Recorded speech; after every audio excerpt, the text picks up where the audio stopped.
Magandang umaga mga kalakbay. Maaaring hindi paniwala ng iba ang aking karanasan noong panahon ng aking kabataan. Subalit hinihiling ko po sa inyo na sana'y huwag ninyong husgahan ang aking pagkatao dahil hindi po ako likas na masamang tao tulad ng iilang nilalang na nasa panig ng kaliwa. Taong 1975, Banga, Aklan. Noong mga panahong ito, ay kasalukuyan ako nag-aaral sa isang pampublikong paaralan sa aming bayan at tawagin na lang po ninyo ako sa pangalan kong Romel. Bagaman may kalayuan ng aming baryo sa eskwelahan, ay nagtsatsaga akong lakarin ito ng balikan araw-araw. Nasa ika-6 na baitang na ako ng mga panahong ito. Ngunit ni minsan hindi ko pa nasilayan ng aking ama. Ayon sa aking nanay Loretta Kalakbay, nasa sinapupunan niya pa lang ako nang abandonahin ako ng aking ama. Dagdag pa ng aking ina na hindi raw ordinaryong tao ang aking ama at kung ano man ang dahilan ng aking ina kung bakit ayaw nitong sabihin sa akin ang tungkol sa aking ama, yun ang hindi ko alam. Subalit sa pag-usad ng aking edad, ay maraming bagay ang nangyayari sa akin na kahit ako man ay hindi ko rin maipaliwanag. Pero alam po ba ninyo na sa tuwing nagigising ako ng alanganing oras, ay palagi akong nakakakita ng isang paniki sa loob ng aming pamamahay. Lalo na sa tuwing sumasapit ang takip silim.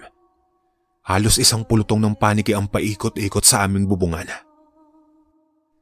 Ayon pa sa inay Loretta, huwag ko na lang raw pansinin ang mga paniking iyon. Marahil dala lang daw iyon ng paiba-ibang klima ng panahon. Ngunit gaya ng isang paniki naging matalas rin ang aking pandinig na kahit ang usapan ng mga ordinaryong tao sa aking paligid ay malinaw kong naririnig. Lalong-lalo na ang huni ng mga hayop sa aking paligid at mga insekto sa labas ng aming pamamahay. Hindi ko naman maintindihan sa aking sarili kalakbay kung bakit naririnig ko ang mga huning iyon at sa bawat araw na dumadaan palagi kong tinatanong ang inay tungkol sa mga bagay-bagay na nangyayari sa akin.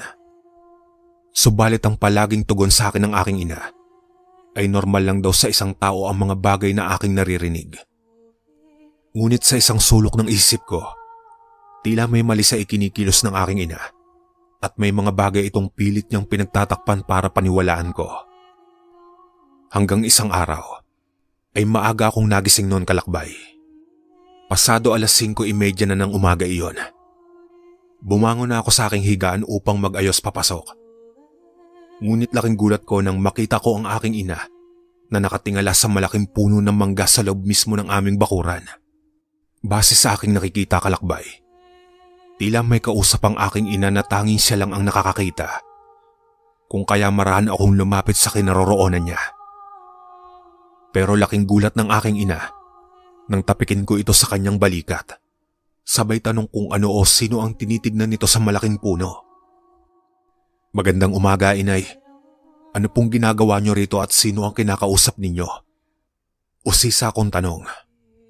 Anak Romel, wala naman akong kausap. Pinagmamasdan ko lang ang puno natin, marami na kasing bunga. Palusot na paliwanag ni inay. Ang inay naman, kailan pa po kayo naging komedyante? Halos hindi pa po sumisilay ang araw sa kalangitan. Pero nakikita na po ninyo ang bunga ng mangga natin. Mariin kong tugon at paliwanag.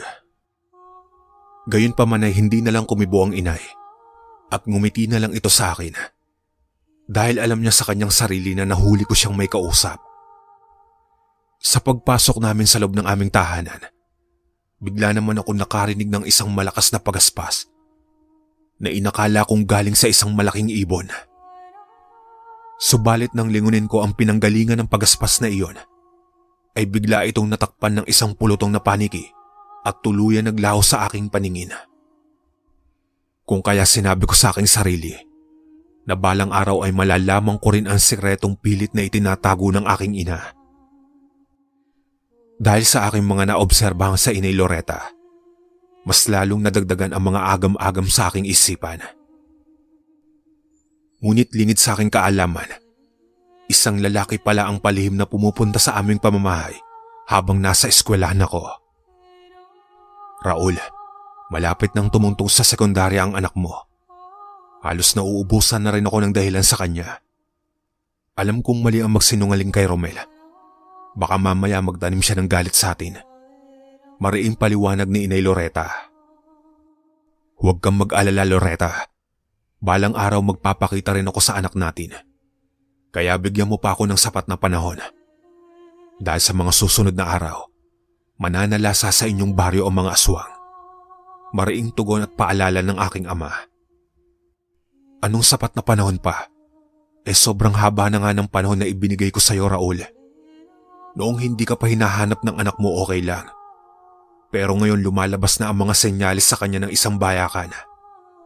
Kahit ang mga usapan ng mga kapitbahay namin at mga tao sa labas ng aming pamamahay ay naririnig ng anak mo. Naiintindihan mo ba ang mga sinasabi ko? Magkasunod na paliwanag at tanong ni Inay Loretta. Sa pagdaan pa ng mga buwan, ay nakatapos na ako ng elementarya at handa na akong pumasok sa pampublikong paaralan ng sekundarya sa aming bayan. Makalipas pa ang mga araw, ay nagpatuloy lang ako sa pagtulong sa inay sa pagpapalago ng aming tanimang gulay. Sa katunayan, habang naghihintay ako ng pasukan sa sekundarya, ay iginugol ko ang aking sarili sa pagbabanat ng buto. Maaga kasi akong iminulat ng nanay ko sa trabaho at gawaing bahay. Dagdag pa ng inay na huwag daw ako maiinggit sa mga kaklase ko na may mga bagay na temporal. Dahil ang totoo, mas nakakaawa raw ang batang walang alam sa buhay at umaasa lang sa kanilang mga magulang. Kung kaya naman kahit nakikita ko mga kalakbay, yung mga bagay sa mga kaedad ko na may mga magagarang damit at mga bagay na temporal, ay halos hindi naman ako nakakaramdam ng inggit. Bagkus ay ginagawa ko pang inspirasyon ang mga bagay na mayroon sila.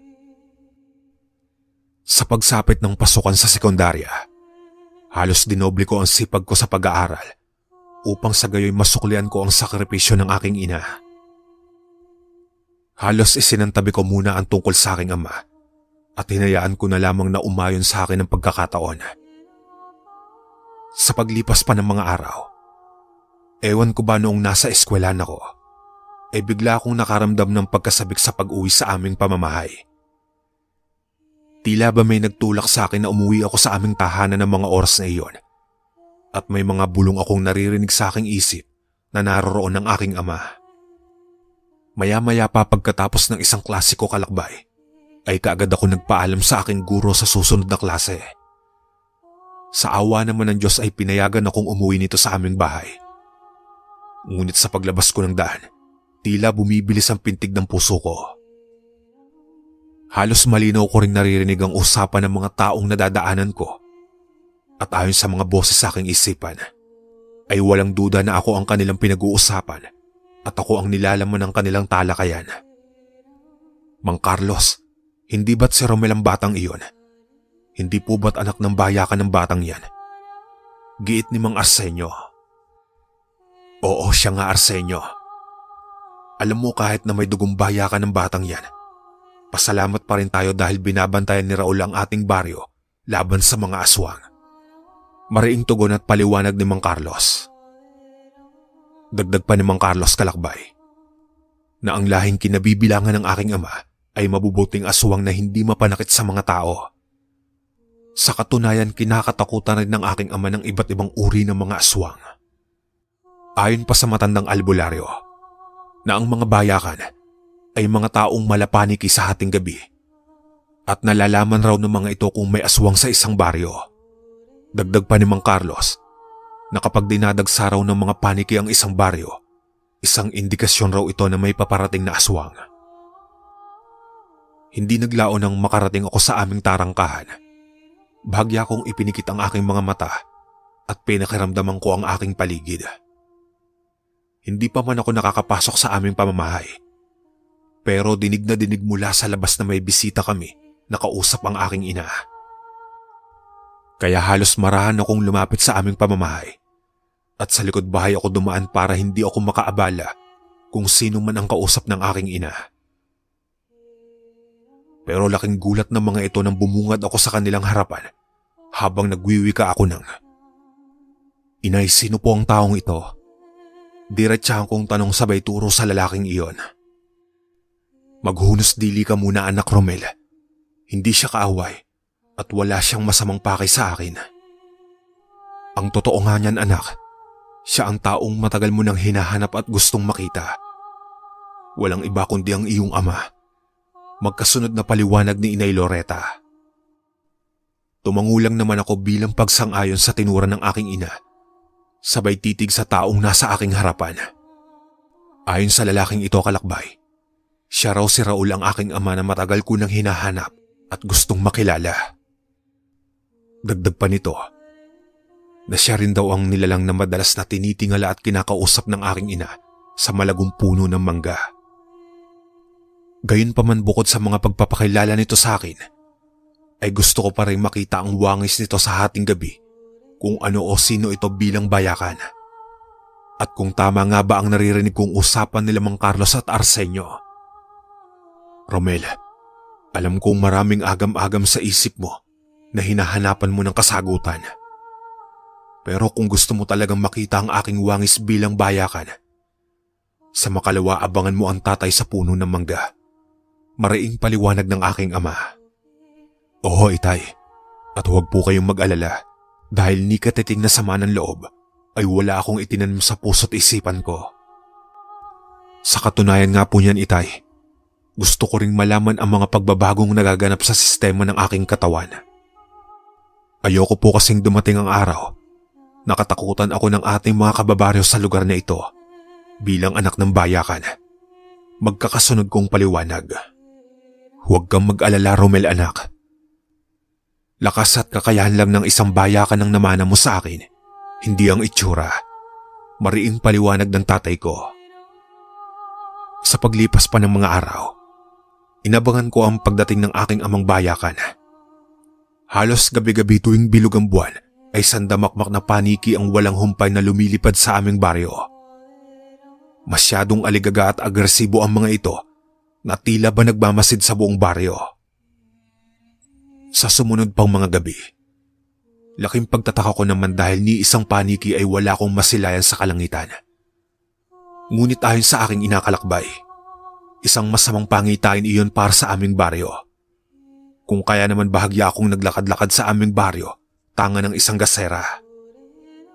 Makalipas pa ang ilang minuto, 3 kalalakihan na pawang nanlilisik ang mga mata ang sumalubong sa akin.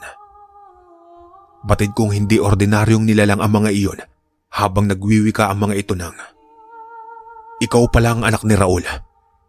Ngayon binata magsalita ka, nasaan ang iyong ama?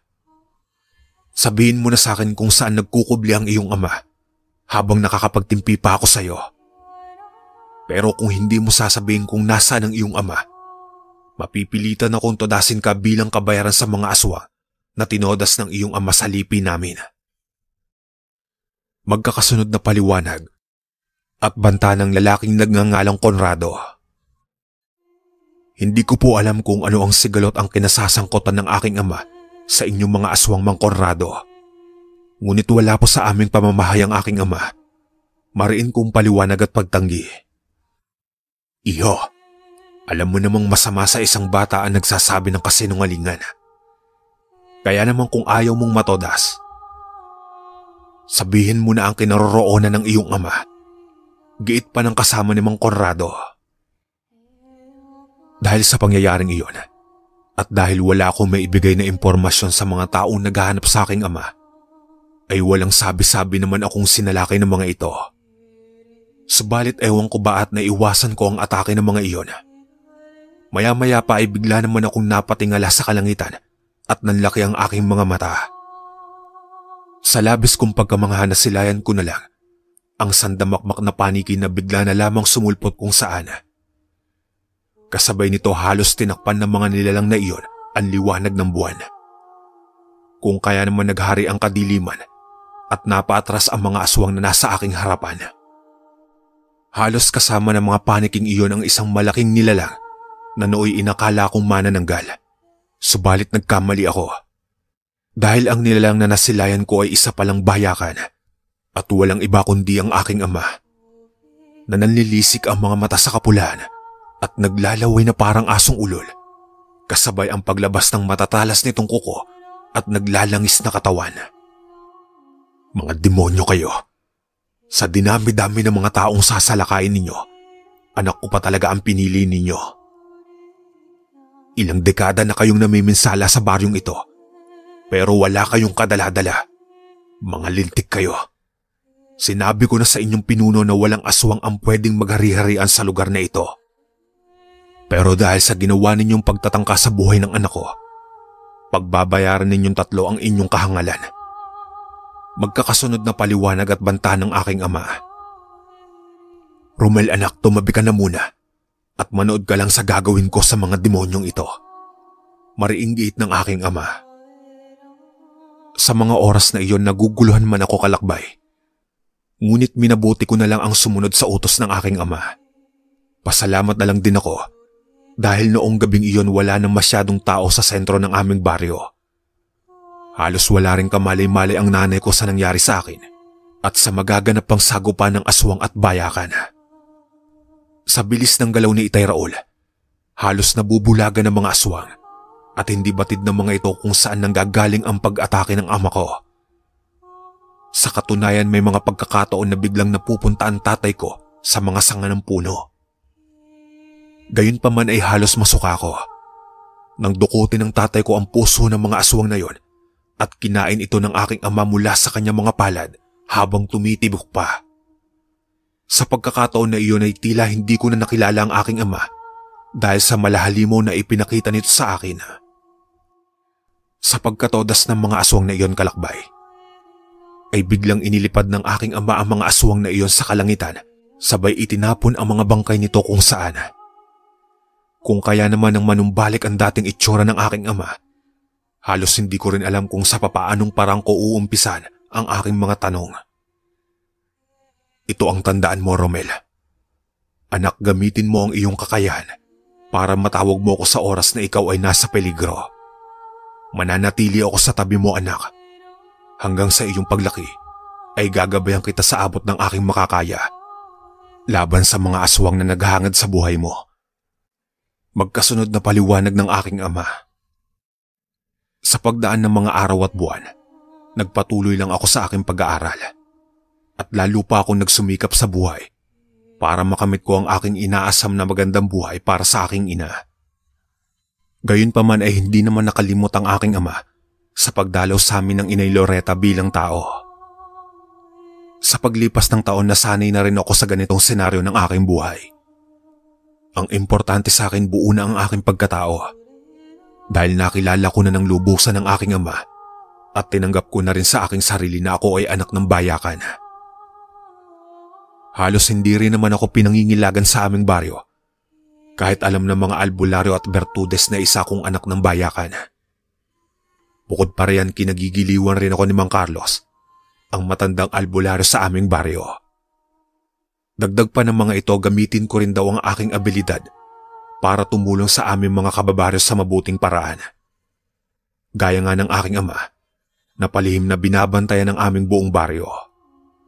Gayunpaman may mga pagkakataon rin na sinusubukan ng ibang tao na alamin ang mga bagay-bagay sa aking pagkatao. Hanggang doon sa eskwelahan na pinapasukan ko sa sekundarya, marami-rami na rin ako naging kaibigan at hindi gaya noong bagong salta ako sa eskwelahan na iyon, na halos sarili ko lang ang kasama at kausap ko noong una. Bagaman malayo-layo talaga ang eskwelahan ko sa aming baryo, hindi naman ako nangangamba sa aking pagpasok at pag-uwi. Pero kapag napapadaan na ako sa masukal na shortcut papunta sa aming baryo, ramdam kong may mga matang nagmamasid sa akin. Gaya na lang noong minsan akong ginabi sa pag-uwi galing sa aking kaklase dahil sa paggawa namin ng isang proyekto. Sa pagbagtas ko nga ng daan pa uwi sa aming pamamahay kalakbay, malayo pa lang ako ay dinig na dinig ko na ang mga nilalang na nag-uusap at nasasagap ko ito ng malinaw sa aking pandinig gamit ang abilidad ng isang bayakan. Lumabas na kayo sa inyong pinagtataguan. Alam kong kanina pa ninyo inaabangan ang pagdaan ko sa lugar na ito. Huwag na rin ninyong subukan na saktan ako dahil sinisiguro ko sa inyong may kalalagyan kayo. Mariin kong sigaw. Pasensya ka na, Romel, pero hindi kami kaaway. Narito kami dahil inatasan kami ng iyong ama na dalhin ka sa kanya sa bundok na iyon. Giit ng isang lalaki, sabay turo sa bundok na kinaroroonan ng aking ama. Ayon sa mga ito, ang pagkalagas ng dahon ng kawayan at pagkatin ng tubig sa dagat ay isang hudyat para sa mga bayakan na kailangan ng isalin ng kanilang pinuno ang natatangi nilang bertud. Dagdag pa ng mga ito na ako lang ang pupwedeng tumanggap ng bertud mula sa aking ama higit kanino paman. Sa puntong iyon ay wala akong pagpipilian kundi ang sumama sa mga ito. At upang alamin rin ang kalagayan ng aking ama, halos napansin ko rin kasi kalakbay na may 7 araw nang hindi dumadalaw ang aking ama sa aming pamamahay. Isang bagay na hindi ginagawa ng aking ama magmula noong araw na masilayan ko siya. Dahil nasanay na ako na dumadalaw siya sa amin 3 beses sa loob ng 1 linggo. Sa puntong iyon nang maisama ako ng mga alagad ni Itay Raul sa isang yungib, pagkapasok ko ay punong-puno ng sandamakmak na paniki iyon. Halos nasilayan ko rin ang aking ama na nakaupo sa isang inukit na bato ng kuweba. At dito ko napagtanto na hindi lang pala ordinaryong bayakan ng aking ama, kundi isang matikas na pinuno. Kapansin-pansin na rin sa aking ama ang panghihina nito. Tapos ay namumutla ang buong katawan at nagwika ng, "Kumusta ka na, anak Romel? Marahil nagtataka ka kung bakit dito ako naninirahan at hindi sa kapatagan o baryo, hindi ba? Ang totoo niyan, anak, bilang pinuno ng mga bayakan, magmula rito sa aming kuta sa maniwala ka man o hindi, dinig na dinig namin ang mga taong humihingi ng tulong kapag sinasalakay sila ng mga aswang. Subalit may mas mahalaga akong pakay sa iyo. Kung kaya kita ipinatawag rito, dahil iyon sa tangang kumbertod ng mga bayakan. Marapat lang na ikaw ang magtangan at sumalo nito, at sana'y gamitin mo ito sa kabutihan laban sa mga aswang. Kapag naisalin ko na sa iyo ang aking bertud, asahan mo na ang aking pagpanaw. Tandaan mo, anak, hindi mo kailangan manirahan dito bilang bagong pinuno ng mga bayakan. Sa katunayan ay maaari kang manatili sa piling ng iyong ina kahit isa ka ng pinuno ng mga bayakan." Magkasunod na paliwanag ni Itay Raul. Noong gabi ring iyon, bago pa sumilay ang bukan liwayway, ay isinalin na ng aking ama ang kanyang malaperlas na bertud na kulay itim. Makalipas lang ang ilang minuto, pumanaw ang aking ama gaya ng sinabi nito. Ngunit nang mag-usisa ako sa alagad ng aking ama, sinabi nila sa akin na biglaan itong itinigil ang pag-inom ng sariwang dugo ng mga hayop sa gubat, kung kaya ito nang hina at nanamlay. Magkagayon pa man, kalakbay, kung ano man ang naging dahilan ng aking ama sa pagtigil ng pag-inom ng dugo, ay siya lang ang nakakaalam. Dagdag pa ng mga alagad ni Itay Raul na paglilingkuran nila ako ng tapat gaya ng paglilingkod nila sa aking ama. Gayon pa man ay asahan ko na rin daw ang pagsunod-sunod sa akin ng mga paniki, lalo na kung gabi. Dahil isang indikasyon raw ito na kinikilala ako ng mga nilalang na iyon bilang bagong pinuno ng mga bayakan. Pero alam niyo ba, sa paglipas ng taon, kahit noong nakapagtapos na ako sa pag-aaral ko sa sekundarya, pakiramdam ko ay nagkaroon ako ng mga sensitibong pandama. Na tila ba nakikita ko ang mga bagay-bagay na mangyayari pa lang sa hinaharap, ngunit napipigilan ko na. Maging ang mga gagawin pa lang ng mga mambabarang at mangkukulam sa isang tao at mga tangkang pagsalakay ng mga aswang ay madali kong napipigilan. Kung kaya naman hindi ko rin maiwasan na may magtangka sa aking buhay. Halos hindi ko na rin iniisip na isang sumpa sa akin ng pagiging anak ng bayakan, kundi isa itong biyaya para sa akin. Hanggang sa kasalukuyan, kalakbay, ay tinatangan ko pa rin ang bertud ng bayakan na pamana ng aking ama. At patuloy pa rin akong pinaglilingkuran ng aking mga tapat na alagad. Sa katunayan ay tumutugon naman ang mga ito kapag nasa alanganing sitwasyon ako. Bukod pa riyan ay napanatili ko rin ang kaayusan at katahimikan sa aming baryo, habang may mga pagkakataon na kailangan ko rin pumaslang ng mga aswang ko minsan. Kaya ikaw, kaibigan, kung pamanahan ka man ng isang bertud, pananggalang o kakaibang abilidad, huwag mong iisipin isa itong sumpa. Dahil ang totoo ay isa itong biyaya na piling tao lang ang pinapasahan at karapat-dapat. Hanggang dito na lang po ang aking kwento, mga kalakbay. Maraming salamat. Ah. Ikaw, Balong. Wala ka sa kalakasan ng gabay na taglay ni Clara. Pero huwag mong ipagpapalagay na matatakot ako sa mga ganitong paligsahan. Huwag mong gawing kasangkapan ng katawan ni Balong. Walang kasalanan ng batang yon. Hindi mo siya kayang kontrolin. Hindi ko palalampasin ang pagkakataon na ito. At ang iyong gabay na anghel, hindi sapat ang lakas nito upang itaboy ako.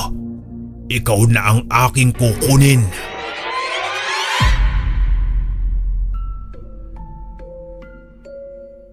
Sabi nila, hindi lahat ng anghel ay may pakpak. Ang iba'y may matang nakakakita sa dilim.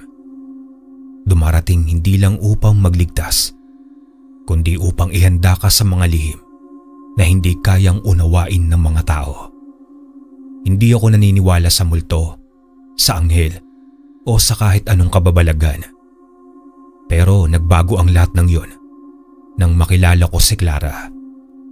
At kung sasabihin ko sa inyong totoo ang lahat ng ikukwento ko, ay baka isipin mo na nababaliw na ako. Ako nga pala si Balong. 18 taong gulang noon, taga Baryo Malinaw. At para naman malaman ninyo ang buong detalye sa pangyayari sa buhay ko noon, ay hayaan niyong ibahagi ko ang aking kwento. Kaya sisimulan ko na ang aking istorya. Ayang ka na naman, Balong. Hindi mo talaga ako pinapakinggan. Ilang beses ko na bang sinabi sa'yong huwag kang gagala sa kakahuyan, lalo na't malamig ang panahon? Nay, kasama ko naman po sina Tito at si Baste. Naglilibang lang kami. Di ko naman po sinasadya. Naglilibang habang nilalamon ka na ng sipon at lagnat? Kung sakitin kang bata, huwag kang parang walang pakialam sa katawan mo. Hindi ko po alam na ganito kalamig. Akala ko po saglit lang kami eh. Nakakainip po kasi rito, Nay. Gusto ko lang po makalabas. Makakalabas ka, pero sa kabaong pag hindi ka pa natuto. Balong anak, kung alam mo lang kung gaano ako natatakot tuwing nagkakasakit ka. Bumabalik sa akin ang alaala ng itay mo na nawala rin dahil sa lagnat na yan at sa hindi malamang karamdaman. Pasensya na po, Inay. Hindi ko po naisip yon. Hindi ko rin pong gustong mag-alala kayo. Balong, hindi ko naman sinasabing huwag kang magsaya. Pero anak, alagaan mo rin ang sarili mo. Ako lang ang meron ka at ikaw lang ang meron ako. Opo, Nay. Di na po mauulit. Tumulo ang luha ko habang dahan-dahan akong niyakap ng aking ina na si Aling Lusing. Tama siya. Ako na lang ang meron siya at siya na lang ang meron ako. Matagal na kasing namayapa ang aking ama at ang tanging bumubuhay sa akin ay tanging siya lamang. Hindi ko siya masisisi kung labis ang pag-aalala niya dahil simula bata pa ay sakitin na talaga ako.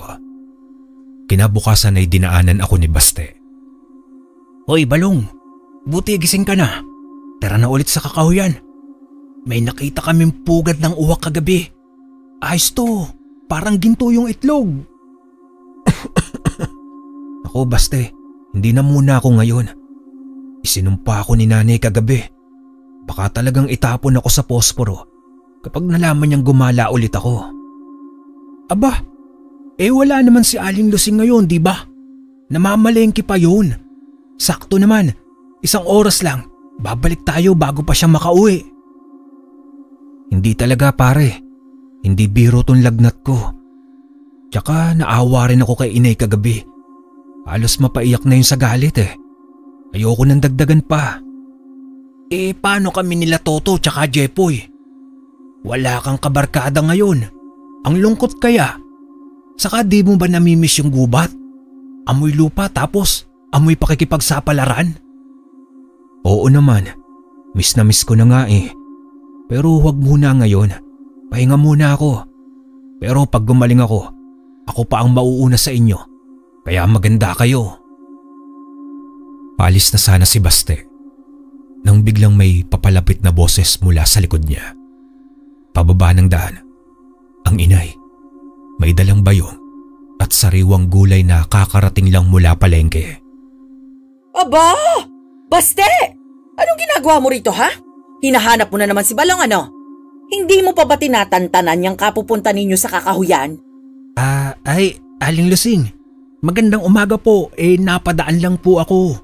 Pinakamusta ko lang po si Balong. Kinukumusta? O yayayain mo na naman?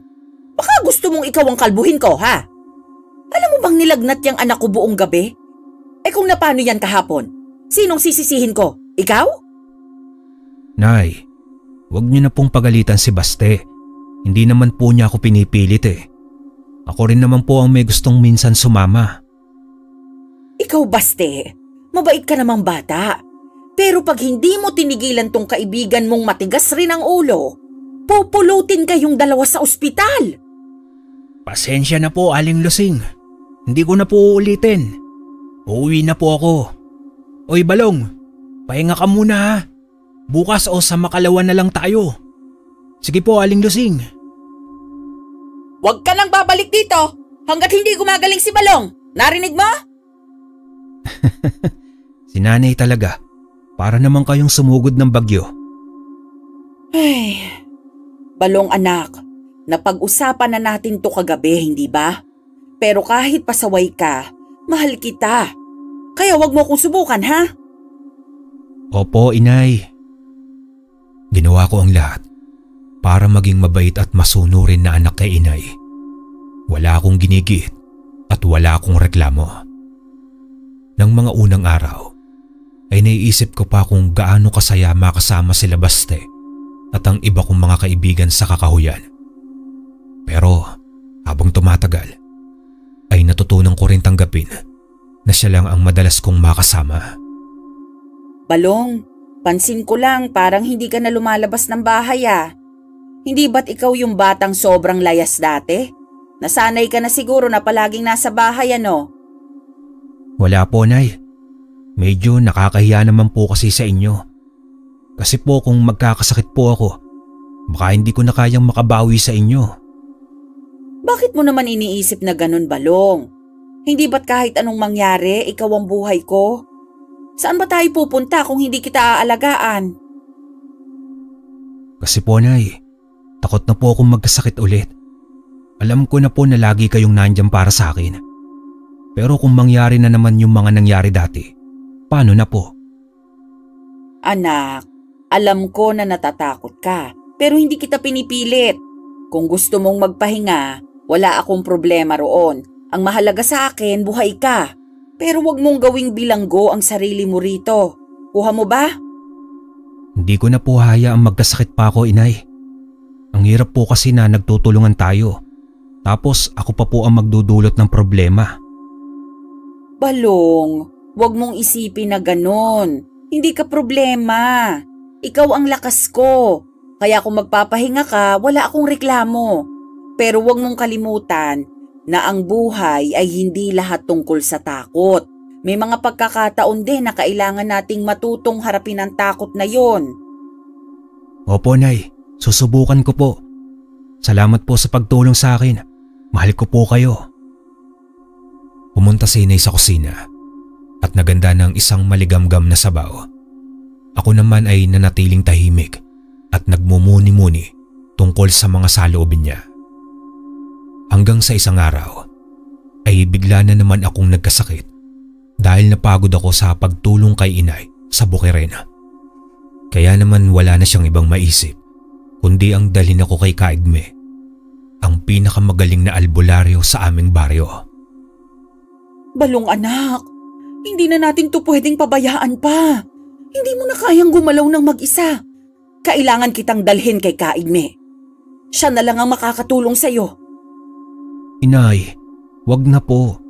Nandyan naman po kayo eh. Tsaka kaya ko pa po. Siguro bukas magaan na ang pakiramdam ko.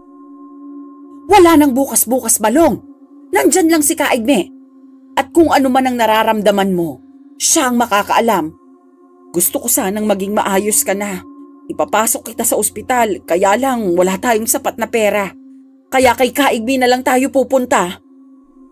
Hindi ko alam kung bakit ako takot. Hindi ko alam kung bakit parang may kaba sa dibdib ko. Tuwing naiisip kong pupunta kami kay Kaigme, siguro ay natatakot akong may mas masama pa mangyari. O baka hindi ko kayang tanggapin kung ano ang ipapayo niya. Pero kung ito ang tanging paraan para gumaling, ay kailangan kong sumunod. Kailangan kong maging matatag para kay inay. Balong anak, tayo na. Wala na tayong oras. Kailangan magtulungan tayo para gumaling ka. Ang albularyo lang ang makakakita kung anong nangyayari sa'yo. Opo, Nay. Sige po, susunod na po ako. Kabado ako noon. Hindi ko maipaliwanag kung bakit. Siguro dahil hindi ko alam kung ano ang sasabihin ni Kaigme tungkol sa lagay ko. O baka dahil sa mga kwento tungkol sa kanya na nakakakita raw ng mas malalim kaysa sa mata. Pero kailangan kong lakasan ang loob ko para kay inay. Binuksan ni inay ang lumang pinto at agad kaming sinalubong ng mahinang amoy ng insenso. Sa loob ng bahay ay may mga palamuting anting-anting at lumang kahon sa gilid. Sa gitna ay nakaupo si Kaigme, isang matandang lalaking nakasuot ng puting kamisa at may puting bigote. O Lusing, anong sadya? Kaigme, ang anak ko po, si Balong. Nagkakasakit po siya eh. Parang hindi na pangkaraniwan. Nilalagnat at nanghihina. Baka po may kakaiba ng bumabalot sa kanya. Tumango si Kaigme. Pero bago pa man siya makapagsalita, ay may biglang lumabas mula sa likod ng kubo at may hawak na planggana ng tubig. Isang dalaga, payat at mahinhin ang kilos. Maganda ang mata niya na parang may lungkot na hindi mabigkas. Ang ilaw ng gasera ang tumama sa mukha niya at sa isang iglap ay parang tumigil ang paligid. Hindi ko inaasahan yun. Sa gitna ng kaba ay may biglang pumukaw sa akin. Isang dalaga. Ngayon ko lang siya nakita. Pero pakiramdam ko ay parang kilala ko na siya. Hindi ko maialis ang tingin ko sa kanya. Ay, siya nga pala. Si Clara, apo ko. Wala na siyang mga magulang. Kaya ako na ang nag-aalaga. Siya ang katuwang ko rito. Napatingin si Clara sa amin at bahagyang yumuko bilang pagbati. Magandang gabi po. Magandang gabi rin. Ako po si Balong. Ako naman si Lusing, nanay ng batang yan. Naku, pasensya na kayo ha at nakaistorbo pa kami. Ayos lang po. Bihira lang din pong may dumaan dito. Parang biglang gumaan ang loob ko. Sa unang pagkakataon ay hindi lang kaba ang nararamdaman ko. Merong kakaiba. Isang init sa dibdib ko na ngayon ko lang naramdaman. Hindi ko man alam kung anong gagawin ni Kaigme para sa akin. Pero parang may dahilan ng pagpunta ko rito. Tahimik sa loob ng kubo. Amoy ng mga tuyong dahon at halamang gamot ang bumabalot sa paligid. Nasa harapan ko si Kaigme, habang si Clara ay abala sa paghahanda ng mga langis at dahon sa isang lamesang kahoy sa gilid. Nakaupo ko sa banig at nakatalukbong ng kumot. Habang si inay ay nakaupo sa tabi ko, hawak pa rin ang aking kamay. Bago ako magsimula, ay kailangan ko munang malaman ang galaw mo sa araw-araw. Ano ba ang mga ginagawa mo, iyo? Napatingin ako kay inay, pero hindi pa ako nakakabuka ng bibig, ay siya na agad ang sumagot. Kaigme, doon lang naman siya sa bahay. Kung hindi ako tinutulungan sa pagluluto, nasa likod nag-iigib naman. Pero nitong mga araw, isinama ko na rin siya sa bukid. Sayang ang lakas at bata pa. Sa bukid? Anong ginagawa mo, Balong? Nag-aani po. Minsan po nagbubungkal ng lupa. Tinutulungan ko po si inay sa pag-aayos ng palay. Pero mabilis po akong mapagod. Madalas nilalagnat po ako kapag gabi. May mga oras ba na parang nanlalamig ang mga kamay mo kahit mainit ang paligid? O biglang bumibigat ang katawan mo kahit hindi ka papagod? Tumango ako pero si inay ulit ang sumingit. Oo, Kaigme. Parang lantang gulay minsan ng anak ko. Akala ko nga nung una, dahil sa init lang o baka kulang lang sa tulog. Pero kahit anong gawin ko, bumabalik-balik pa rin. Habang nagsasalita si inay, ay napatingin ako kay Clara. Tahimik lang siya, pero napansin kong bagya siyang napalingon sa amin. Parang may pag-aalala sa mga mata niya. Nahuli ko ang tingin niya at agad siyang tumingin muli sa ginagawa niya. Sa patuloy na pag-uusap ni Inay at Kaigme, ay unti-unti nang lumalabo sa pandinig ko ang kanilang mga tinig. Parang unti-unting humihina ang tunog ng mundo. Maliban sa isang bagay, ang presensya ni Clara. Ang ganda niya, pero saglit lang din ay bumalik ako sa ulirat. Kaigme, may pag-asa pa po ba ang anak ko? Hindi na po ako mapalagay gabi-gabi. Tahimik ka muna, Lusing. Pinapakiramdaman ko pa ang pulso ng anak mo. Iba ito. Parang may humihila sa lakas niya mula sa loob. Ano pong ibig ninyong sabihin? May nakadikit sa kanya, Lusing. Hindi ko lang masabi kung masama, pero hindi basta-basta. Ay naku, Diyos ko! Ano bang nangyayari sa anak ko? Tahimik lang. Kailangan ko nang simulan. Clara, kunin mo ang palayok at ang dahon ng alibhon. Opo, Lolo. Ang ganda ng boses niya. Sa isip-isip ko lang. Balong anak, makinig ka kay Kaigme, ha? Opo, Inay. Ipikit mo ang mga mata mo, Balong. Huminga ka ng malalim. Huwag kang matakot. Ilalabas natin kung ano man ang bumabalot sa loob mo. Lolo, eto na po yung pinapakuha ninyo. Salamat, Clara. Mabait ka talagang apo. Lumapit ka rito. Hawakan mo ang ulo ng binata. Po? Ako po? Oo, apo. Mainit ang palad mo. Makakatulong yan sa pagbawi ng lakas ni Balong. Salamat. Walang anuman. Simulan na natin. Kung may maririnig kang bulong, huwag mong pansinin, Balong. Huwag mong pigilan ang pumikit. Hayaan mo lang ang nararamdaman ng katawan mong gawin. Anak, kayanin mo, ha? Opo, Nay.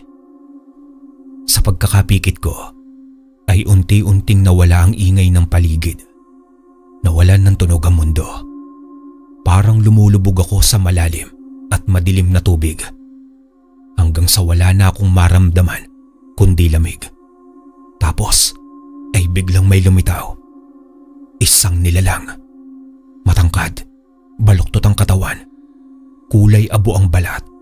At sa ilalim ng itim na balabal ay lumilitaw ang pulang mata na parang naglalagablab. Sa likod niya ay parang usok. Itim na usok na gumagapang sa sahig ng kawalan. Sa wakas, nagkita rin tayo, Balong. Sino ka? Nasaan ako? Ako si Padre Silvestre. At ako ang dahilan ng mga panghihina mo. Ako ang sumisipsip sa lakas mo, bata. Bakit mo to ginagawa sa akin? Hindi kita kilala. Hindi mo man ako kilala, ay kilala kita. Matagal ko nang nararamdaman ang liwanag sa'yo. Ang ilaw na ayaw ko. Kaya unti-unti ko itong sinisilaw. Pinapatay para hindi ka na muling magningning. Hindi mo ako matatakot. Hindi ako susuko. Hanggat mahina ka, hanggat pinipigilan mo ang sarili mong tumindig, ay ako ang mananalo. Wala kang kalaban-laban, Balong. Ako ang dilim na hindi mo kayang takasan. Hindi ako nag-iisa. Tignan natin kung sino ang unang susuko. Ako o ikaw? At sa isang iglap ay naramdaman kong bumalik ang init sa aking katawan. Isang malakas na sigaw ang lumabas mula sa loob ko. at parang may humatak sa akin pabalik sa liwanag. Panahon na para matapos ang liwanag sa'yo, Balong. Akin ka na. Ang init. Ang sakit. Hindi ako makagalaw. Damin mo ang kapangyarihan ng kadiliman. Isa kang walang silbi. Isang bata na madaling talunin. Hindi siya nag-iisa, Padre Silvestre. Clara, paano ka? Ikaw, anong ginagawa mo rito, babae? Umalis ka! Hindi mo siya maaaring saktan. Hindi mo alam kung sinong kinakalaban mo. Walang sino man ang makakahadlang sa akin. Isa kang hamak na. Sa ngalan ng liwanag at ng dugo ng albularyong tagapangalaga, ako si Clara, apo ni Igme. At hindi ako natatakot sa'yo. Clara, umalis ka na. Delikado to. Hindi kita iiwan, Balong. Hawakan mo ang anting-anting na to. Hawakan mo, dali. Hindi yan sapat. Kahit pa magtagpo ang dugo ng lahat ng albularyo, ang dilim ay mananatili.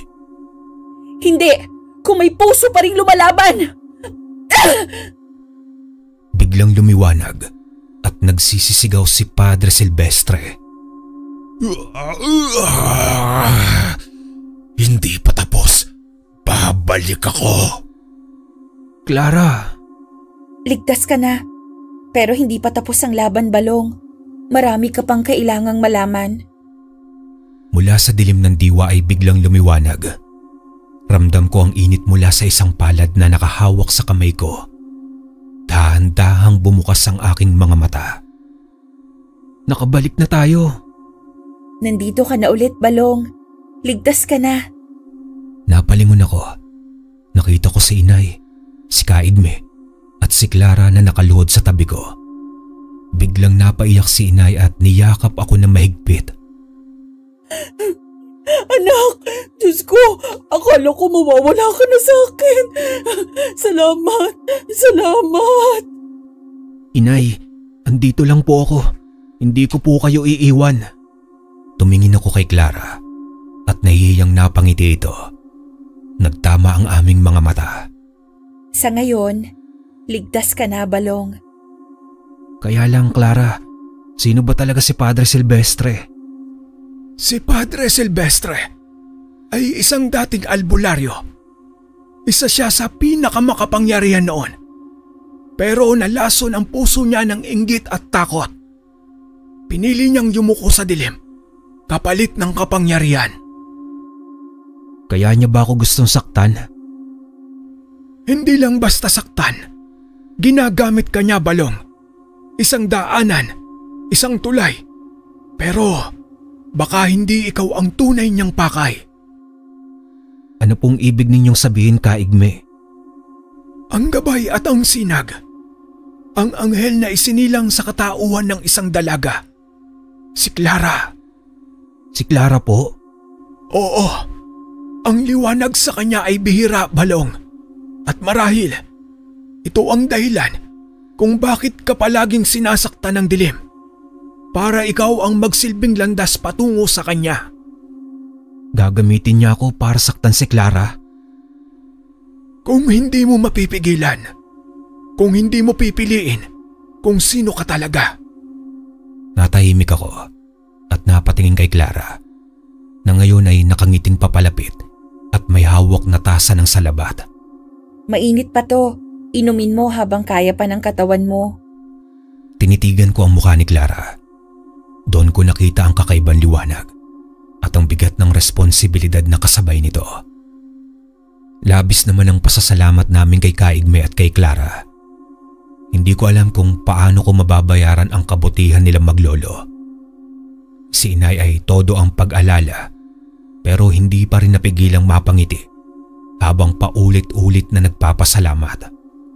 Nagtanong naman si Kaigme habang iniaabot kay Inay ang isang maliit na supot ng halamang gamot. Ano po bang maipaglilingkod po namin sa inyo, Aling Lusing? Ito, tanggapin nyo para sa tuluyang paggaling ng anak nyo. Maraming salamat po, Kaigme. Hindi ko po ito malilimutan. Nagpaalam na si inay. Ako naman ay hindi ko alam kung bakit tila ang bigat ng pako. Parang ayaw kumilos.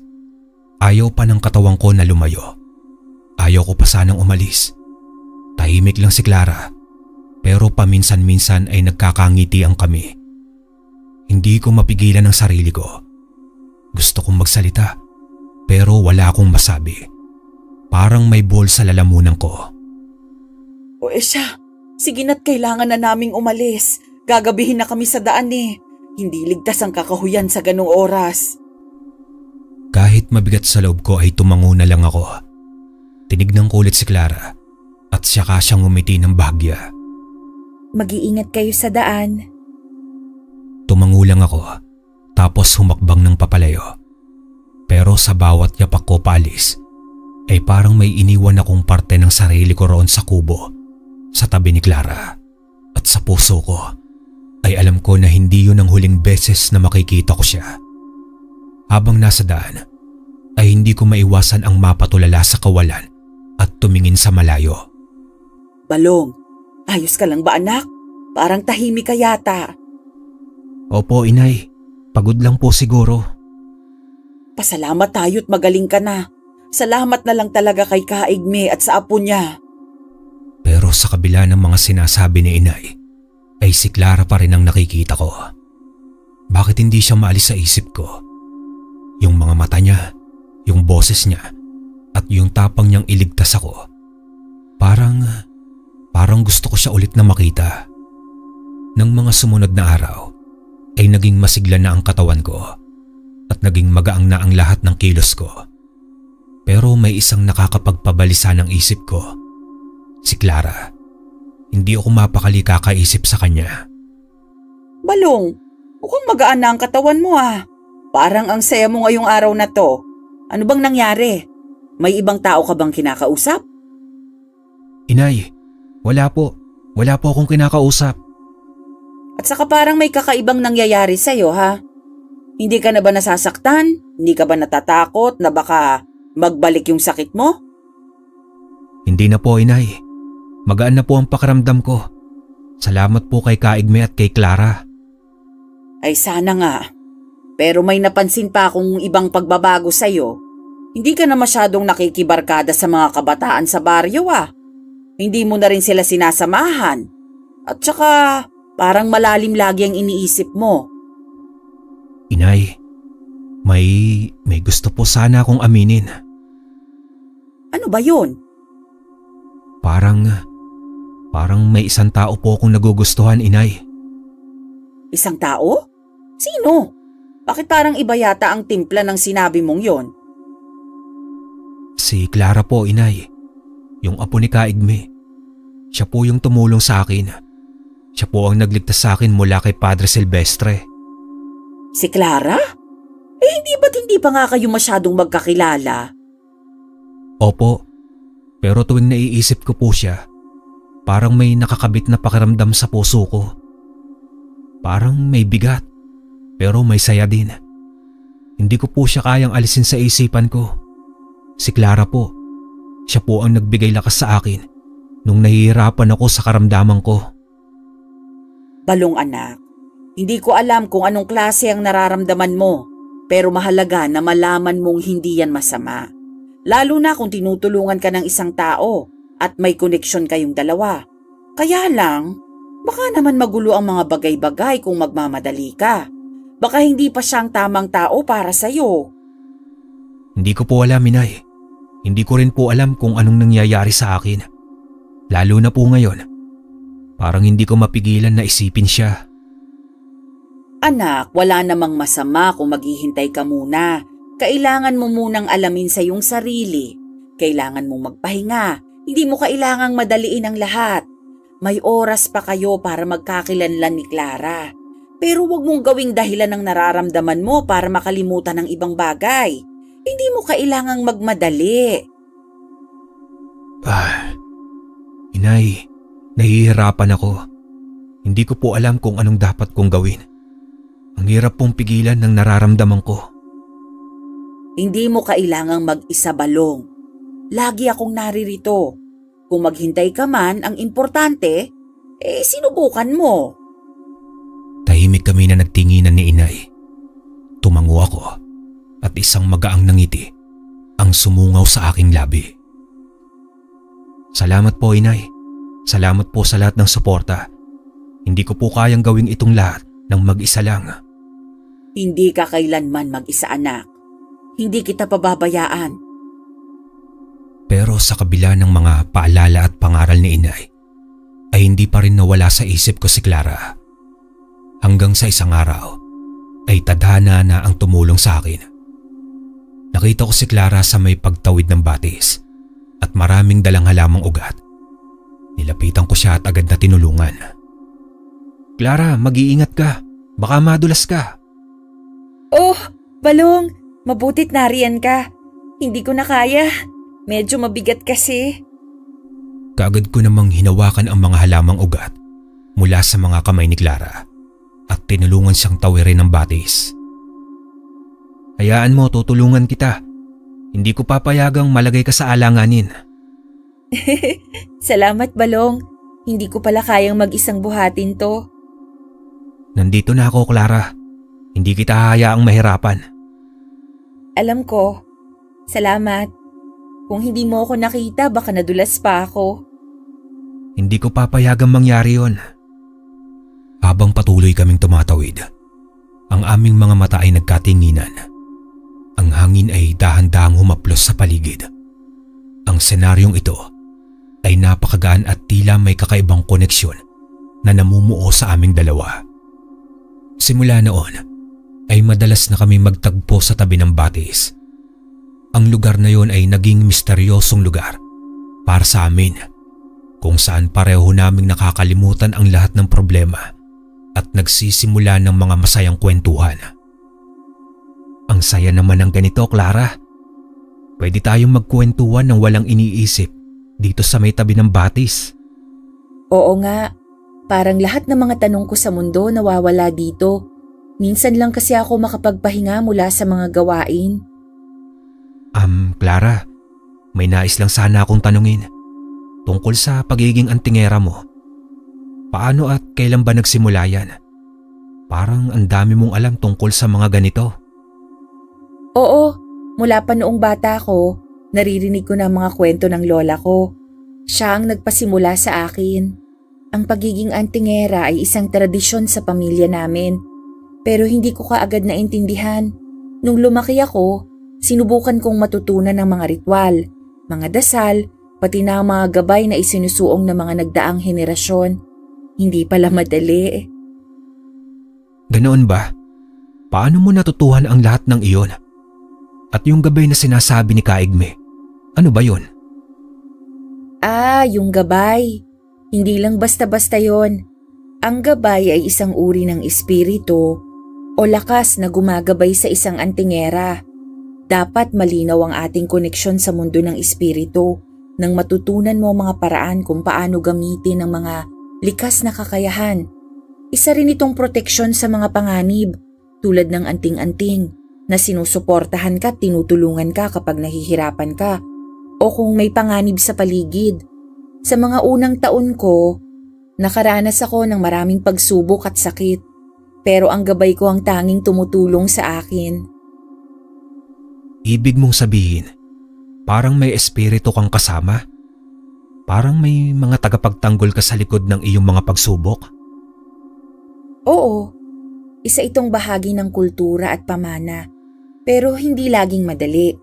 Ang gabay ko, nararamdaman ko, at minsan may mga pagkakataong nagsasalita siya sa isip ko at nagiging malinaw sa pakiramdam ko. Ang gabay ko ay isang malaking bahagi ng pagiging antingera. Dahan-dahang lumingon si Clara kay Balong at may seryosong ekspresyon sa muka. Kaya nga, Balong, ang mga gabay ay hindi basta-basta. At para magtagumpay, kailangan mo ng buong puso at pag-unawa. Hindi lang basta mahika, kung hindi pagkakakilanlan at pananampalataya. Grabe, hindi ko akalain na ganito pala ang mundo mo. Totoo pala talaga yung mundong hindi nakikita. Oo, Balong.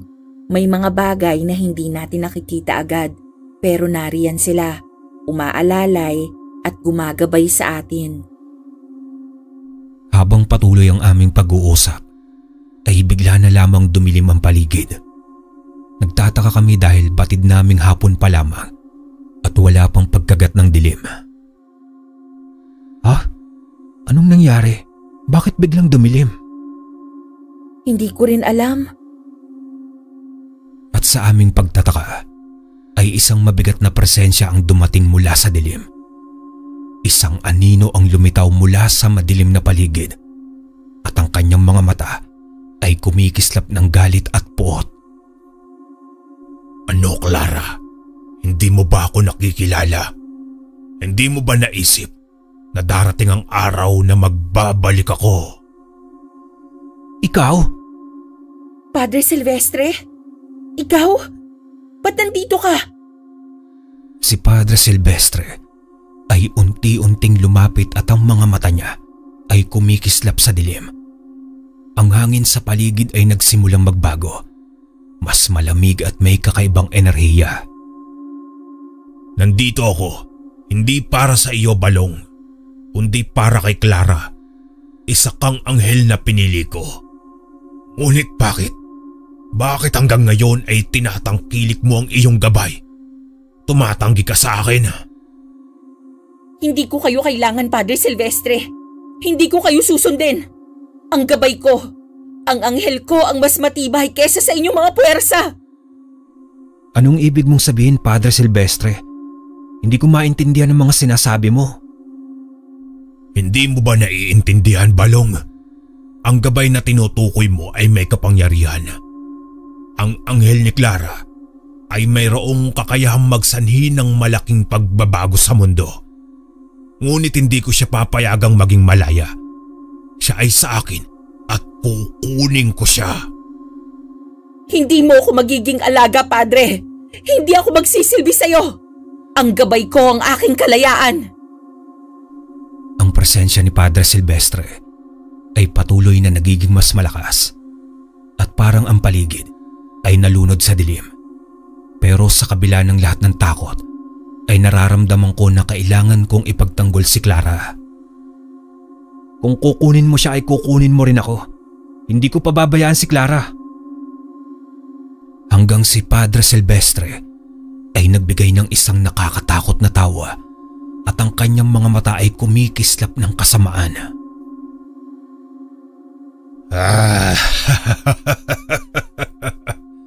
Ikaw, Balong, wala ka sa kalakasan ng gabay na taglay ni Clara. Pero huwag mong ipagpapalagay na matatakot ako sa mga ganitong paligsahan. Hindi ikaw ang magiging sagabal ko. Akala mo ba, hindi ko alam kung paano kita matutunton, Clara? Ginamit ko lang si Balong upang matunton ka. Wala siyang kaalam-alam. Anong ibig mong sabihin ginamit mo ko? Bakit? Huwag mong gawing kasangkapan ng katawan ni Balong. Walang kasalanan ng batang yon. Hindi mo siya kayang kontrolin. Inosente? Hindi mo ba nakikita, Clara? Si Balong ang susi upang matunton kita. At ngayon na nandito na ako, wala nang makakapigil sa akin. Hindi ko palalampasin ang pagkakataon na ito. At ang iyong gabay na anghel, hindi sapat ang lakas nito upang itaboy ako. Ikaw na ang aking kukunin. Hindi ko bibigyan ng pagkakataon ng kasamaan mo. Hindi ako natatakot sa'yo. Hindi mo ako makukuha. Clara, anong gagawin natin? Paano kita matutulungan? Hindi nyo na kailangan magtulungan pa, Balong. Wala ka ng silbi ngayon. Ang gabay mo, Clara, ay hindi sapat. Hindi kita hahayaang manalo sa akin. Ang hangin ay lumakas ng matindi na parang may lalabas na puwersa mula kay Padre Silvestre. Pumunta siya kay Clara na nakataas ang kamay upang kunin siya. Hindi mo ako makukuha. Ang gabay kong poprotekta sa akin at hindi ka mananaig. Ang enerhiya mula kay Padre Silvestre ay tila nagsusumiko sa hangin. Ngunit ang mga mata ni Clara ay naglalabas ng liwanag at tapang. Mula sa gitna ng liwanag ay biglang lumitaw ang isang nilalang na hindi ko mailarawan sa salita. Anghel na may gintong balikat, mahabang pakpak na parang usok ng araw, at ang mga mata na tila tumatagos sa kaluluwa. Hindi mo ako madadaig, Padre Silvestre. Habang kasama ko si Mikael, hindi mo ako makukuha. Hindi mo makukuha ang aking kaluluwa. Mikael, isa lang siyang patpat na anino kumpara sa sigwa ng impyerno. Clara, walang makakaligtas sa akin. Biglang sumiklab ang liwanag mula sa likod ni Clara at tumindig ang isang matayog na anyo. Si Mikael, ang kanyang gabay. Hindi ka dapat narito, Silvestre. Bumalik ka sa kulungan ng kadiliman.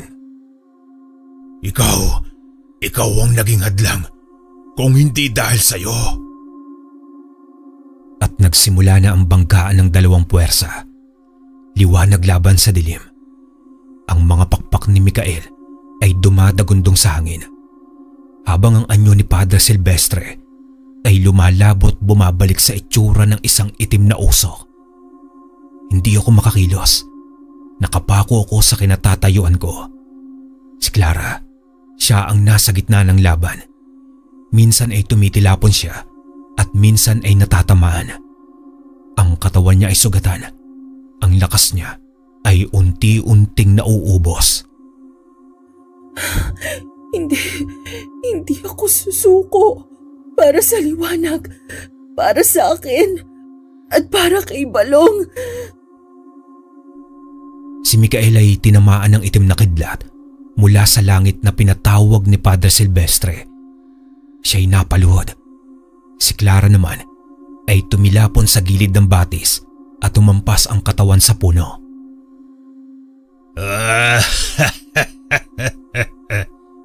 Wala na kayong laban, Clara. Handa ka na bang isuko ang iyong gabay? Handa ka na bang sumama sa akin? Nung mga oras na yun ay gusto kong lumapit. Gusto kong tumakbo kahit pamapatay ako. Ayokong mapahamak si Clara. Pero ang katawan ko ay tila baga nilalambugan ng pangamba. Parang may bigat ng 100 mundo sa dibdib ko. Mikael! Ngayon na! Si Mikael ay biglang tumindig. Ang liwanag sa katawan niya ay tila pinatindi ng panalangin ni Clara. At sa isang iglap ay isang dambuhalang pagsabog ng liwanag ang naganap. At doon ko unang beses nasaksihan ang totoong anyo ng liwanag. Ang hindi kayang apakan ng kahit anong kadiliman. Ngunit kapalit noon ay halos mawalan na ng malay si Clara. Sa isang iglap matapos ang dambuhalang liwanag na lumamon sa buong paligid, ay tuluyan na naglaho si Padre Silvestre. Kasabay ng pagbalik ng liwanag ng hapon ay ang pagbagsak ni Clara sa lupa. Clara! Agad akong tumakbo papalapit na halos madapa sa pagmamadali. Wala na akong pakialam kahit sugatan siya. Kahit sugatan din ako, basta't maabot ko si Clara. Lumuhod ako sa tabi niya at agad siyang binuhat. Inilagay sa aking mga bisig. Napapikit siya, maputla at wala kahit anong galaw. Clara! Clara, gising! Nandito na ako! Clara, naririnig mo ba ako? Ngunit walang sagot. Huwag naman ngayon. Hindi pwede, Clara. Gumising ka, pakiusap. Clara! Niyakap ko siya ng mahigpit. Parang gusto kong ipasa ang init ng katawan ko sa kanya. Nanginginig na ang mga kamay ko. Sa dami ng tanong sa utak ko, ay isa lang ang malinaw. Ayokong mawala siya. Ayokong dito magtapos ang lahat. Muli naman akong tumingala sa langit na parang umaasang maririnig ng mga makalangit na nilalang ang aking tinig. Mikael, kung naririnig mo ako, kung may natitira ka pang lakas, tulungan mo si Clara. Siya ang dahilan kung bakit ako nabuhay. Siya ang dahilan kung bakit ako nagbago. Clara, huwag mong gawin to sa akin. Huwag kang bibitaw. Pakiusap. Alam mo ba, ikaw ang naging liwanag ko ng panahon na puno ng dilim ang mundo ko. Sa'yo ko lang nakita ang tapang, ang ganda ng puso. Pumikit ako sandali at binigyan ng lakas ang sarili para sabihin ang matagal ko ng kinikimkim. Clara, mahal kita at ayokong mawala ka. Ayokong dito magtapos ang kwento natin. Kung kailangang ibigay ko ang lahat, kahit buhay ko, basta lang bumalik ka sa akin, gagawin ko. Pumatak ang luha ko sa pisngi niya. Mahigpit ang yakap ko sa kanya at waring sinasaluko ang lahat ng sakit. Tahimik ang paligid. Tanging huni ng ilog at ang hampas ng hangin sa mga dahon ang maririnig. Saglit pa ay mahinang liwanag na lumitaw mula sa dibdib ni Clara at unti-unti siyang kumilos. Clara! Clara! Napamulagat si Clara. Dahan-dahang bumukas ang kanyang mga mata. Nang makita ko yon, ay parang biglang bumalik ang kulay ng mundo. Isang himala. Clara, gising ka na. Akala ko. Agad ko siyang niyakap na mahigpit. Puno ng tuwa at pag-ibig. Ramdam ko ang init ng kanyang katawan. Senyales na siya'y buhay at siya'y ligtas. Balong, narinig ko yung sinabi mo. Totoo ba yun? Yun kasing parang baka kasi hindi ka na magising. Kaya nasabi ko lang. Di ko rin alam kung… Di hindi totoo? Totoo lahat. Lahat ng sinabi ko, galing sa puso ko. Hindi ko lang alam kung papaano ko sasabihin ulit sa harap mo. Pero Clara, kanina pa umiikot sa isip ko kung papaano ko sasabihin to. Pero ngayon, hindi ko napipigilan ang sarili ko. Mahal kita. Hindi lang dahil maganda ka o mabait, kundi dahil sa kung sino ka. Sa tapang mo, sa kabutihan ng puso mo, at sa kung paano mo binago ang mundo ko. Balong, akala ko ako lang. Matagal na rin kitang gusto. Baka nga simula pa nung una tayong nagkakilala sa kubo ni Lolo. Tahimik lang kasi ako. Natatakot akong baka hindi mo ako magustuhan. Parang tumigil ang oras. Napangiti ako nang hindi ko namamalayan. Wala na akong masabi. Puso ko na lang ang nagsisisigaw ng tuwa. Totoo ba yan? Hindi mo lang sinasabi yan para pasayahin ako, ha? Ngayon pa ba ako magsisinungaling, Balong? Oo, totoo. Mahal din kita. Sabay kaming natawa ni Clara. May kaunting kilig at may kaunting luha. At sa gitna ng batis na ito, kung saan kami unang nagkakilala ng mas malalim, ay dito rin pala magsisimula ang bago naming kabanata. Saglit pa, ay biglang napatingin sa paligid si Clara na seryoso ang mukha. Si Padre Silvestre, nasaan na siya? Tinalo mo siya, Clara. Nakita ko yung buong laban. Kung paano mo siya pinigilan. Kung paano ka pinortektahan ni Mikael. Pagkatapos nun, bigla na lang siyang naglaho. Para bang winasak ng liwanag. Tumahimik si Clara. Tila ba may iniisip na malalim. Maya-maya'y napatingin siya sa akin at ako naman ang nagtanong. Clara, sino ba talaga si Mikael? At ano talaga ang koneksyon nyo? Huminga siya ng malalim at saka nagsimulang magpaliwanag. Si Mikael ay hindi lang basta gabay. Isa siyang tagapagbantay. Isang nilalang mula sa liwanag na isinugo para sa akin. Simula pa nung maliit ako, palagi ko siyang naririnig. Sa panaginip at sa mga dasal ko. Akala ko noon imahinasyon ko lang, pero habang lumalaki ako, nagsasanay bilang antingera, doon ko napatunayan na totoo pala siya. At palagi siyang nasa tabi mo? Hindi siya laging nagpapakita, pero kapag kailangan ko siya at kapag nasa panganib ako, naroon siya. May tungkulin kasi akong pinapasan, Balong, hindi lang basta magpagaling o manggamot. Isa ako sa mga huling tagapagtanggol laban sa mga nilalang ng dilim tulad ni Padre Silvestre. Napakapit naman ako sa bato sa tinura ni Clara. Hindi ko inakala na ganong kabigat ang kanyang dinadala. Kaya pala, kahit masayahin ka, parang may lungkot sa mata mo minsan. Dahil hindi ko alam kung kailan ako muling tatawagin para lumaban. Pero ngayon mas magaan na ang pakiramdam ko kasi hindi na ako mag-isa. Ngumiti siya sa akin at sa kabila ng lahat ng dilim, ng panganib at ng lihim ay naroon pa rin siya. At ako, handa akong tumabi sa kanya saan man siya dalhin ng kanyang tungkulin. Nabuo ang isang espesyal na ugnayan sa pagitan namin ni Clara. Hindi na ako makatulog sa gabi sa sobrang saya. Yung simpleng paghawak niya sa kamay ko, yung mga tawa namin habang nagkukwentuhan sa batis, at ang paraan ng pagtitig niya na parang nauunawaan niya ako kahit hindi ako magsalita. Pero alam kong hindi pwedeng puro sikreto. Ayokong itago ko kay inay, hindi dahil takot akong mahuli, kundi dahil gusto kong ipagmalaki si Clara. Gusto kong malaman ni inay na totoo ang nararamdaman ko at seryoso ako. Seryoso ba talaga yung pag-ibig mo, Balong? Hindi basta-basta ang mundong ginagalawa ng babaeng yan. At ikaw, baka madamay ka lang. Baka masaktan ka pa. Inay, alam ko naman pong delikado. Pero mahal ko po si Clara. At sa unang pagkakataon, pakiramdam ko ay alam ko na kung saan ako nararapat. Nakita ko ang pag-aalala sa kanyang mga mata. Pero sa ilalim ng takot na yon, ay nakita ko rin ang pangunawa. At sa wakas, ay tumango si inay. Kung yan ang pasya mo, anak, susuportahan kita. Basta ipangako mo sa akin na mag-iingat ka, ha? At huwag mong kalilimutan na lagi akong naririto.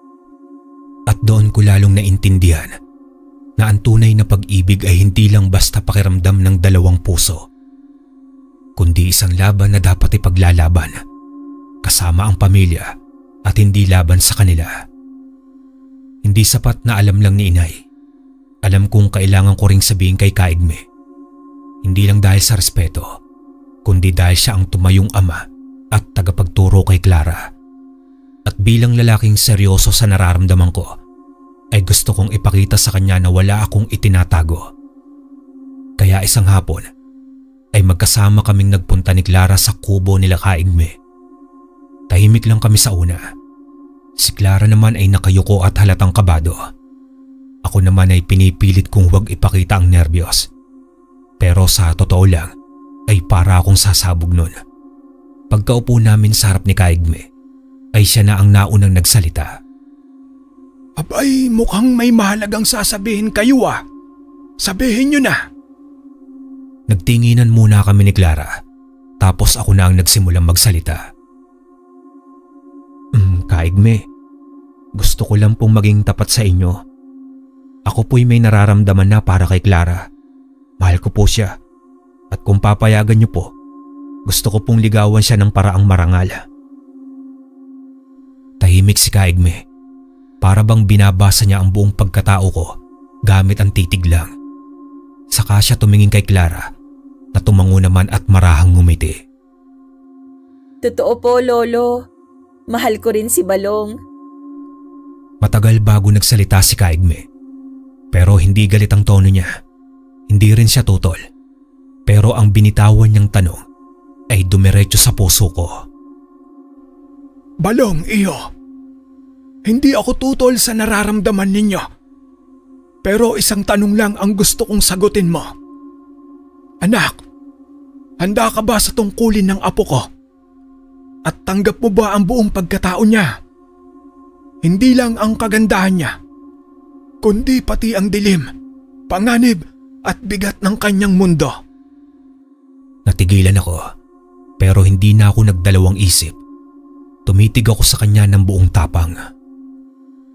Opo, Kaigme, handa po ako at buong puso ko pong tinatanggap si Clara, kung sino man siya at kung ano pa ang kailangan kong matutunan para maging karapat-dapat sa kanya. Abay, kung ganyan ang puso mo, baka ikaw nga ang gabay na hindi mo alam Napatingin ako kay Clara. Ngumiti siya sa akin. Yung ngiti na parang kayang pagaanin ang kahit anong bigat. At sa sandaling iyon ay alam kong tama ang desisyon ko. Sa puso, sa isipan at sa kaluluwa, pipiliin ko si Clara araw-araw. Naramdaman ko na tila ang lahat ay naging makulay sa pagitan namin ni Clara. Lahat ng problema at lahat ng pagsubok ay parang nadaig namin. Ang bawat araw ay puno ng saya at ang mga gabing magkasama kami ay puno ng pangako at pag-asa. Pero tila hindi pa kami handa sa susunod na pagsubok na ipapadala sa amin ng tadhana. Isang araw ay bigla akong tinamaan ng matinding sakit. Hindi ko maipaliwanag. Hindi siya katulad ng mga karamdaman na nararamdaman ko noon. Yung sakit ay hindi lang katawan ko ang tinatamaan, kundi pati ang aking isipan at diwa. Parang may humahatak sa aking utak at unti-unting binabago ang mga iniisip ko. Dumating ang isang hapon. Nakala ko'y normal na day off lang kami ni Clara. Ngunit nang makaharap ko siya, ay parang may nangyaring hindi ko kayang kontrolin.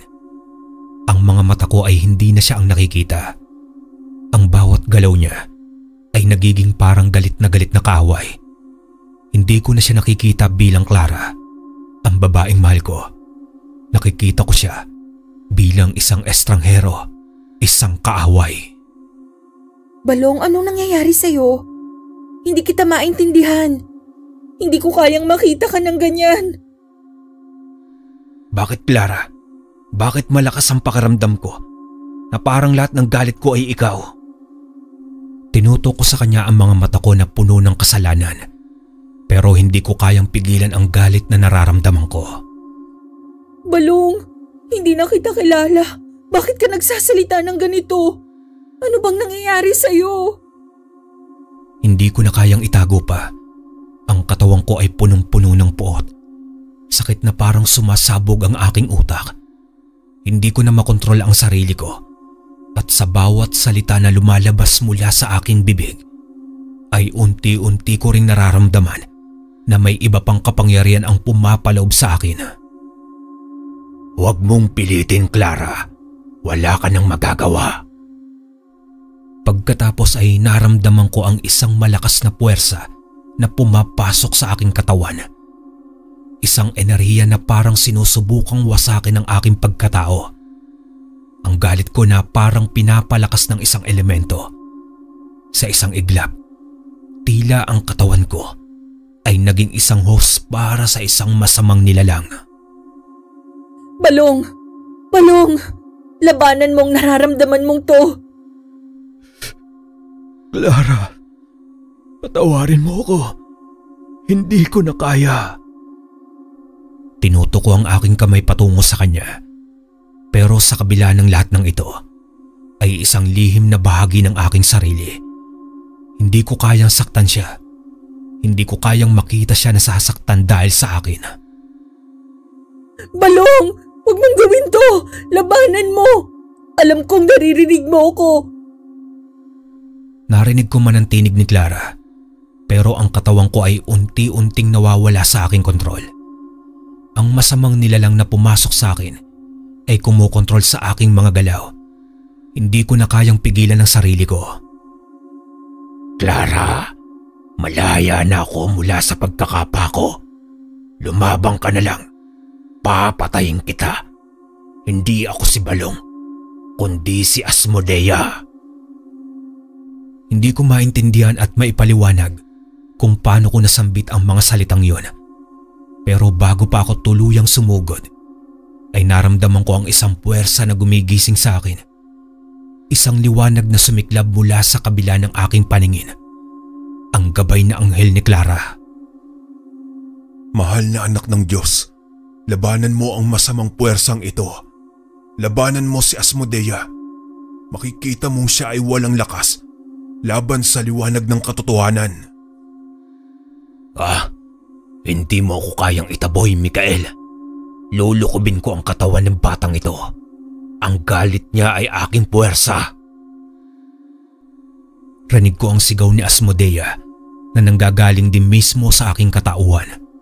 Habang ang aking katawan ay patuloy na nagbabago, ang mga mata ko'y nagiging pula at ang galit ay patuloy na umaalab sa aking katawan.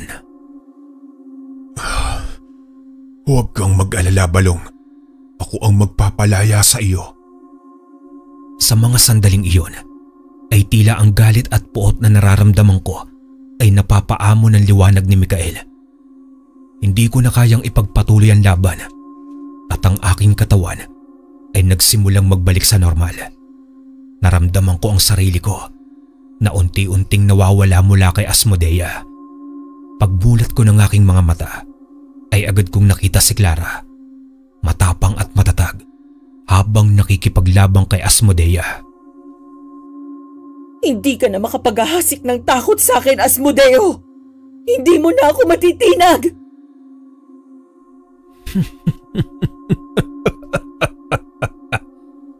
Akala mo ba kaya mo akong talunin, Clara?